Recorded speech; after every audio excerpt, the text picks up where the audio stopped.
છોટાઉદેપુર જિલ્લાના કવાડ તાલુકાના ગોજારિયા ગામે ચાલતી અલ્પ સાક્ષરતા કન્યા વિદ્યાલય અને મોડેલ સ્કૂલના વિદ્યાર્થીઓને તમામ સુવિધાવાળું અદ્યતન મકાન બનાવવામાં આવ્યું છે।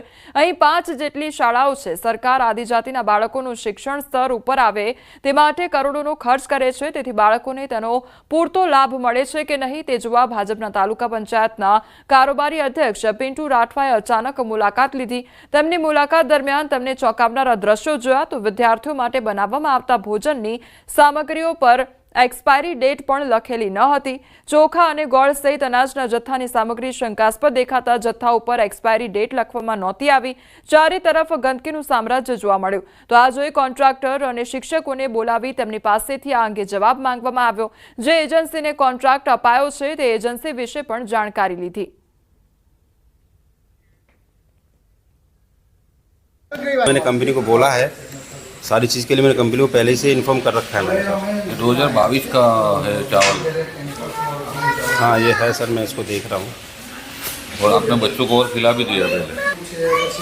चल रहा था सर, पहले खिलाया था, पहले चल रहा था। कितना खिलाया? कितना थोड़ा गाड़ी आया था? थोड़ा सा ही आया था। ગયા વર્ષે પણ એક્સપાયરી વાળો માલ હતો। જે વસ્તુ જે છોકરાઓ ખાય છે એ બધું એક્સપાયરી વાળું હતું અને તારે પણ અમે વિભાગને સૂચના કરેલી કે આવું વસ્તુ મળે છે તો અમે એ વિભાગે એવું જણાવ્યું કે અમે તાત્કાલિક બદલાવી દઈશું। અને આ વર્ષે પણ આ બધું જેટલું વસ્તુ તમે દેખો છો આ બધું એક્સપાયરી વાળું જ છે। જે ડેટ જ નથી લખેલી કે કયા ડેટમાં બન્યું એ પણ નથી લખ્યું। આ બધું વસ્તુ એજન્સીને જાણ કરીને આ સામાન તાત્કાલિક મોકલાવી દેવામાં આવશે।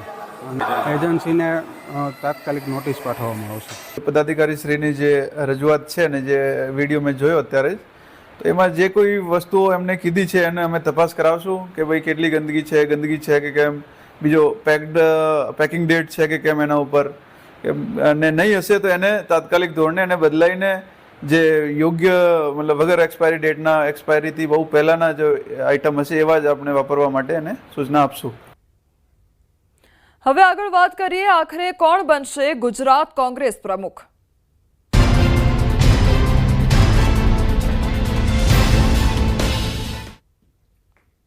ટૂંક જ સમયમાં મળી શકે છે ગુજરાત કોંગ્રેસ પ્રદેશ પ્રમુખ। કોંગ્રેસ નેતા અમિત ચાવડાનું નિવેદન સામે આવ્યું છે। રાહુલ ગાંધી સાથે મુલાકાત બાદ તેમના દ્વારા આ નિવેદન આપવામાં આવ્યું છે।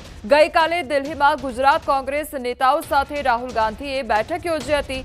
તો ચાલુ મહિનાના અંતમાં નવનિયુક્ત જિલ્લા પ્રમુખોની 3 દિવસીય તાલીમ યોજાશે। 3 દિવસના ઓરિએન્ટેશન પાર્ટીની આગામી રણનીતિ નક્કી થશે અને આગામી 2.5 વર્ષના આંદોલનાત્મક કાર્યક્રમ પણ નક્કી કરવામાં આવશે। તાલીમ કાર્યક્રમમાં માર્ગદર્શન આપવા માટે રાહુલ ગાંધી પણ હાજર રહી શકે છે। પ્રદેશ કોંગ્રેસ સમિતિના પ્રમુખ તરીકે પણ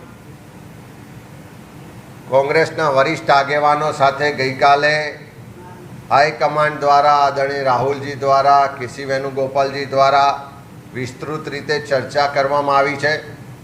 હું માનું છું કે આવનારા થોડા દિવસોમાં એ બાબતનો નિર્ણય પણ ઝડપથી થશે।